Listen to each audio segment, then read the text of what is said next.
One of the things I hope you see about the time we spend together is I actually like reading the Word. I like reading it together.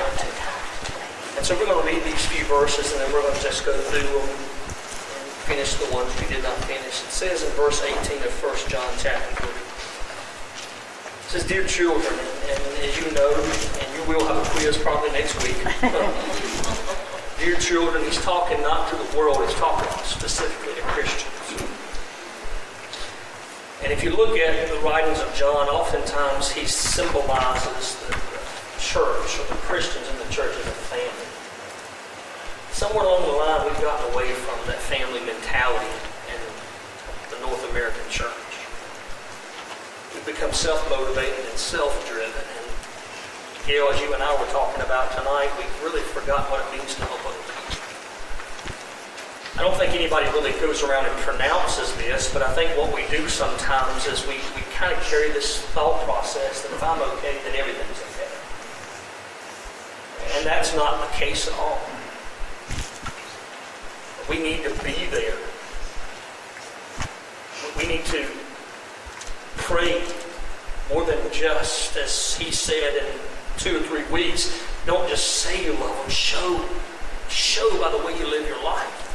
And so he starts this in verse 18, he says, "Children, you're my family.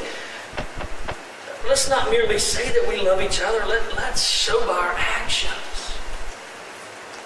I got to brag on my wife for a minute. She did something really cool this past week. She had a friend of hers in college. Matter of fact, the very first day of college, that girl introduced Angie and I. Angie still likes her, which surprises me. But her dad was just recently diagnosed with an aggressive cancer. This girl's dad. Not Angie's dad, but this girl's dad. And she lives in Virginia, and her dad lives in South Carolina. And so she called Angie, was upset and really wanting to reach out to somebody. And Angie, she took off work for a couple of days and drove her down there and went to the appointments with her dad and sat with her dad and just spent some time with her dad and stayed, 3 or 4 days this week and came back this evening or this afternoon. And, I thought about that, and she's my wife, of course, but that really meant something to me. And I haven't even had the chance to share that with her yet because it shows really what we as a church need to do. We need to go that extra mile. We need to treat others, and you hear this all the time, like we want somebody to treat us, and I would want somebody to be there. There were times when Angie's dad a few years ago had a massive stroke and was in ICU and in a coma for several weeks. We didn't know if he was going to live, and she stayed at that hospital with her dad. She didn't leave, and there were friends that we hadn't seen in a long time that just showed up. I was in my office probably 2 years before I came to Parkwood, or maybe even a year at the church, and some friends of ours, he was a deacon at our church for years, and he moved to Raleigh, and I got a phone call from his mother, and they said, "You know what, they've got 2 boys that were our children's age, and both of them are suffering from kidney failure right now. They're in Chapel Hill, both of them." And we hadn't seen him in a while, but man, my heart was just broken for him. And so we just went to Chapel Hill and we just said, "Look, we're here, man. We're going to sit with you until we find some answers." And God, restored both of them, and it was a blessing and a miracle in and of itself. But what happens to the church when we preach and sing about love, but when people who don't know Jesus, and the only way they know Jesus is through us, and they come in and they hear these words about love, but they never see love. They don't want to buy what we're selling. And the truth is, a lot of times churches, and I know I've been guilty of this in my own personal life, we can be convicted for false advertising. He says, "My family." I want you to see the passion here. Let's not merely say that we love each other. Let's not just sing about it on Sunday morning. Let's not have an object lesson and jam time about it. Let's not teach a life lesson to the teenagers. Let's not do a study on it on Wednesday night. Let's just do it. Let's just love somebody. You go, "Well, how do I love somebody?" Really and truly, I think that's part of the devil's plan. I think the enemy has tried to make us organize everything so much that we forget the natural ability that God enhances when he lives inside of us to just love people. You don't have to tell animals how to take care of their babies. They just do it. And I think what we've done is we've had seminars and programs and books and CDs and everything written about how to love people that we get confused. And if you know anything about the epistles of Paul, Paul says to the Corinth church in chapter 14, God is not the author of confusion. That's why in our one-on-one discipleship, we talk about when we get to the section of telling other people and sharing your faith, man, we just say, look, share your faith. Okay? You don't have to go through a step program, or you don't have to memorize the Romans road. Just tell people what God's done in your life. Just share, man. Don't be bound by somebody else's thoughts. Just share your heart. And he says, I want you to... Now remember, who's he talking to again? He's talking to Christians, and when he tells us to love, who is he specifically talking to? Other Christians, exactly. He's not talking about the world here. He's talking about church. He's talking about people in the church. And he says somewhere along the line, we've forgotten how to love each other. We come in and we shake hands and go, hey, brother, how are you doing? Brother. You know, we use those church terms. Hey, sister, how are you, sister? But we don't act like family. We've lost our vision of God. Remember a few weeks ago we talked about the bus and how awesome it was, and we talked about the sound system, how great that's going to be. We talked about the bathrooms and how wonderful they look. Parker challenged you all on Sunday mornings to go and spend time there. But we also said that that's absolutely nothing if we don't have that love evident in our fellowship. He goes on to say our actions will show that we belong to the truth, not our words. Our words can be false.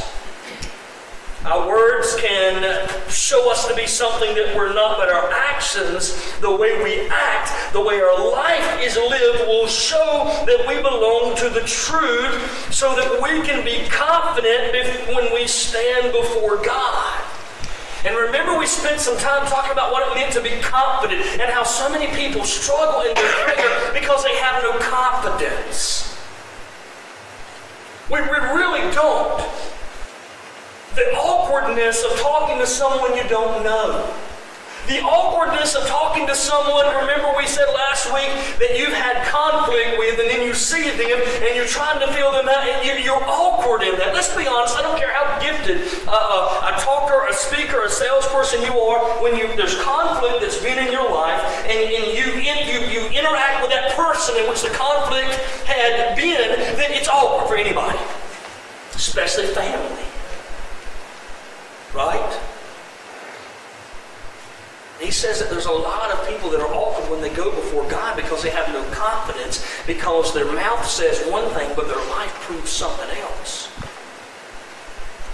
See, my passion this year, and I hope you see that, is I want us to live for Jesus. I really want us to live for Jesus. I want us to have a relationship that goes outside of these doors. I don't want us to strive to be here on Sunday so we can get our church fixed. I want us to come here Sunday, contribute to the church of Christ, because we've been feeding off of Him all through the week. Can you imagine having confidence when you go before the Lord? Knowing that He's going to listen to you. Because as Isaiah says, sin separates us and God. You have resolved that sin in your life. So you can go before God. Now watch this, okay? You can go before God and you can pray for Elizabeth Wallace. And you can ask God to do something crazy in her life. And there's nothing that's going to hinder God, because when you're talking to God, it is just flowing out of your mouth because you don't feel awkward in His presence because you're used to being in His presence.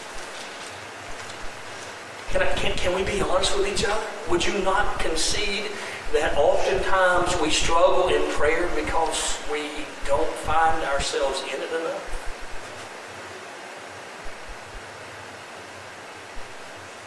Even if we feel guilty. Man, I felt guilty. There's things I've said and done and acted that I wish I could go back and change. Thought I was right as rain at that time, and I see the foolishness in my life. With Angie being gone and my kids are never home anymore, this past week I had a lot of time just me and God. And one of the things I said, Lord, I wish I could even just 5 years ago, coming back to Parkwood for the first time. I wish I could just come here and just do some things differently, Lord. I do. God, I just wish I could have, said something here or not said something here, or loved here and not. I wish I could have just done some things differently. And you get that guilt, and that guilt will hinder you. And I find myself sometimes feeling like I'm talking to God like this. And then I have to go back to this verse, and this verse tells me that when I'm guilty, when I'm harboring, when I'm struggling, when I'm confined by this guilt, I'm no longer free in His presence. And I'm telling you, the devil uses that tool. He used it on Paul. You know what Paul said? Paul said, this one thing I know, I got to forget what? What's behind me. That sounds pretty good, don't you? Have you ever heard anybody preach on that? I have. I've heard people preach on that. But you know what I find interesting, even though Paul said that? He still dwelled with his past. Remember the famous thing, I count everything as dung or refuse. Everything, he just spent time talking about his past. When he was in front of Felix, when he was in front of Agrippa. You know what he talked about? His past. Because he was filled with guilt on his past. Even though he says, and I love this, he says, I know I've got to let go of my past. He still struggled with it. And there are many of us today, you as a believer, you're going to struggle with that because Satan is very, very good and deliberate on keeping you under submission to your past. Because if he can keep you submitted to your past, then you will not be free to serve God in your present. And he's good at doing that. And what we've got to understand is that as powerful of an emotion as guilt is, when we read the Word, or when we speak the Word, or when we sing the Word, or when we teach the Word, or when we pray the Word, we know that we don't deserve to do this. But even in the guilt, I love this verse. It says, grace, His grace. There's no cap on it. There's no cap on His grace. His grace doesn't reach a point and say, okay, you have reached your maximum grace distribution. Please come back again later. You know what the Bible tells us about His grace? It is sufficient. It means it's more than enough. If this is enough, this is grace. And he says, your grace, my grace is sufficient for all of your needs, and guilt is part of those needs. So this is awesome when you look at it in the fullness of how he's teaching it. He's saying that we are to act like we love the Lord.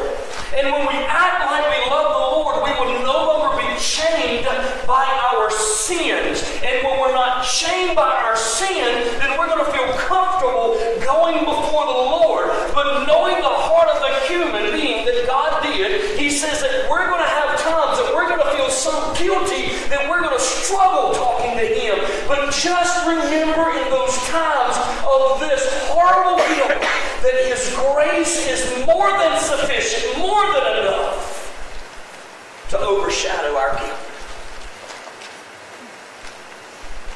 Guilt is in the shadows of God's grace. Have you ever remember that? You know the verse. Yea, though I walk through. Man, that's. Do you know what that means? Have you ever thought about that verse? Have you ever ridden down the road? Sunny day. Maybe on 95. You're in your little car, your little, gas-conscious car, your little Hyundai, yeah, that's right. And this big old 18-wheeler passes beside you. And you got your shades on, you got your blinder pulled down, you're driving because it's bright outside, and all of a sudden it's like an eclipse that comes over your car. And you go, what? And you go, oh, that's what it is that truck is blocking out the sun. When that eclipse comes, what's happening is you're riding in the shadow of that truck. And I will tell you this, being hit by the truck carries a lot more damaging results than being hit by the shadow of that truck. And what he is saying is that death can destroy, but we as believers, we don't have to worry about facing death. We just stand in the shadow of death. Mm-hmm. Where death can destroy, the shadow can just cast a cloud. And so when we're in this shadow of guilt, we've got to understand that God's grace is sufficient, more than enough. Here's what I struggle with. I struggle with understanding and comprehending the fact that His grace is more than my feeling of guilt. Because when I go to God after I have confessed to Him and I have repented of Him and He has changed my ways, when I go to God and I am still submissive to the guilt that haunts me, then I am saying, God, I just don't trust you enough to do what you said you were going to do and forgive me. Even when you feel guilty, God's greater than that feeling. Dear friends, if you don't feel guilty, you can go to God with confidence. You don't feel out of place. You don't feel awkward. You don't feel ashamed. You can go to God and you see the love that God has for you. You can go to God and you can say, you know what, I don't deserve anything I'm about to ask, but I'm confident that He loves me in such a way I never will comprehend. And it says, and we will receive from Him whatever we ask because we obey Him. We talked about that verse as well. And then verse 23. 3 things. Very quickly. He closes this chapter as he spent a great deal of time talking about our actions. More revelation of our heart. He says in verse 23, and this is the commandment. I love that. He just says, okay guys, in case you're confused, let me make it real simple for you. We must believe in the name of His Son, Jesus Christ. There's a lot of religions. There's a lot of faults. A lot of directional challenges on how someone can reach enlightenment, heaven, purgatory, whatever terminologies that people have developed over the year, but he makes it very clear. He simply says this: you, if you're a believer, you, if you are a child of God, you, if you are in God, then you need to believe in the Son. It's just that simple. You can wear a Baptist shirt all you want. You can wear a Pentecostal shirt, you can wear a Free Will Baptist or a Church of God or Foursquare or any shirt you want, but if you do not believe in the Son of God, it completely disavows everything else. The first thing is believe in the Son. Now watch this, and then this is pretty cool now. The belief he's talking about is not the belief that we say we have sometimes. It's the belief that he has just spent quite a few verses explaining. It's a belief that requires action.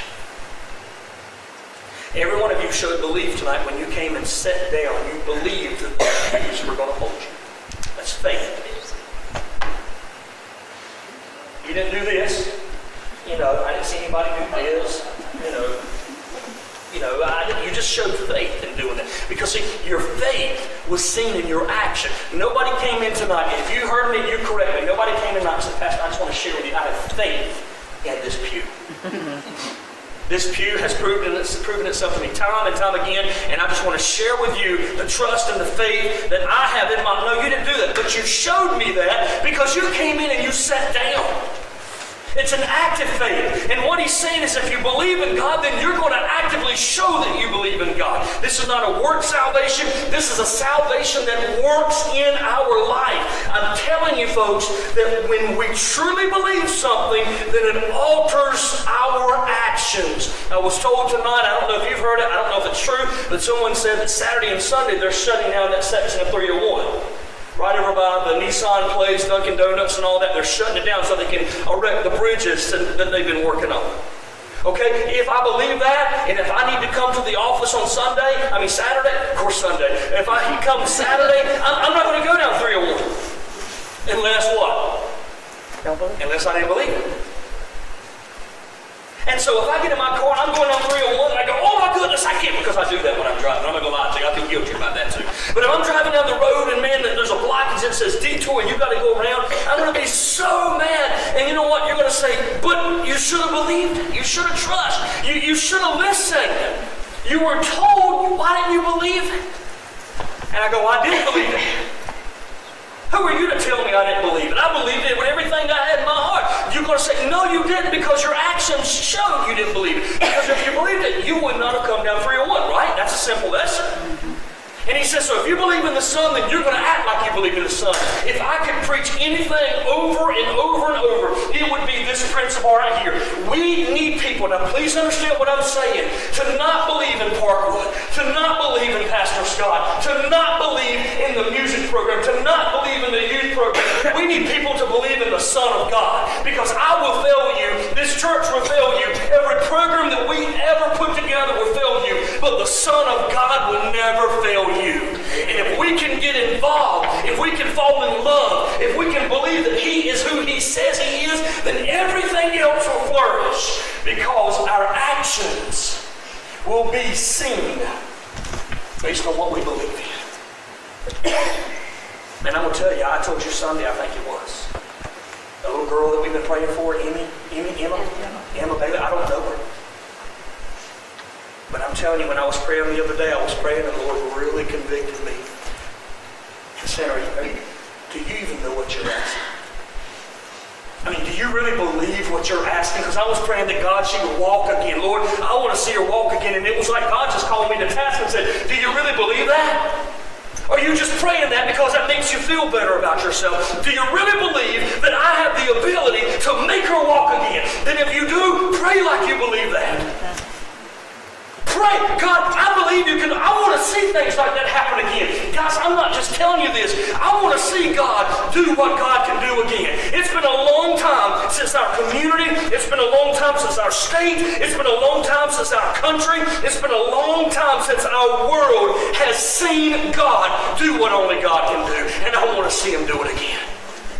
Believe in the Son. The second thing He says, He reiterates to love other people. Who have you loved this week? Who have you loved on this week? I'm not talking about hugging. You know what? I'm going to tell you, me and you have a conversation. That's the second time. You're grounded. You're grounded.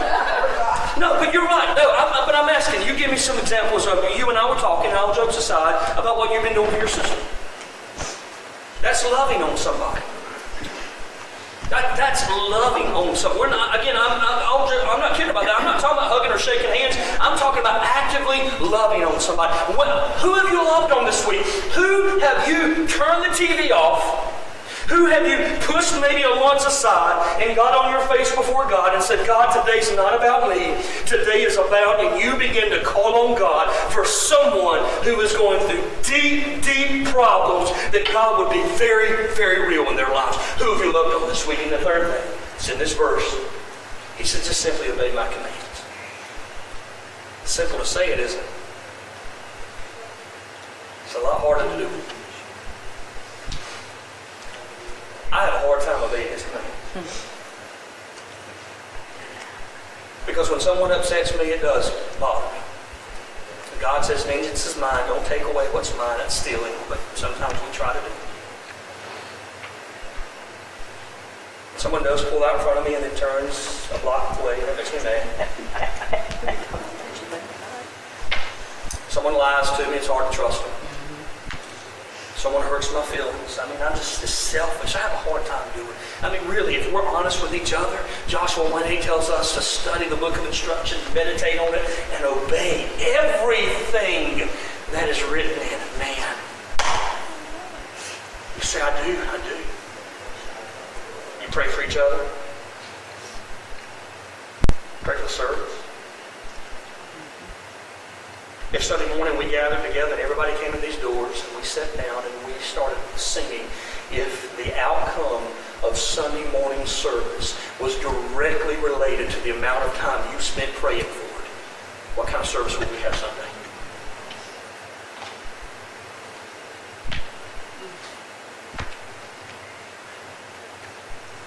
I'm telling you, this right here will become more real when this right here becomes more evident.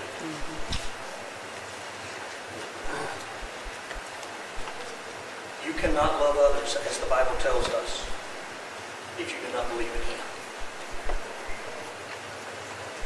It is impossible to obey His commands if you do not believe in Him. But if you believe in Him, something strange begins to happen in your life, and even those that we consider enemies somehow find a place in our prayers. Something strange begins to happen because my ways may not be His ways, and I'm more concerned about making Him happy than I am about making me satisfied. And it all comes back to believing in Him. So church, the challenge is simple tonight, but yet it's extremely hard. I want to encourage you. The last part of the verse says, and we know He lives in us because the Spirit He gave us is in us. I'll encourage you this week. If I could be really just honest with us, Thursday, Friday, Saturday, let's stop playing church and let's focus on how we can be the church.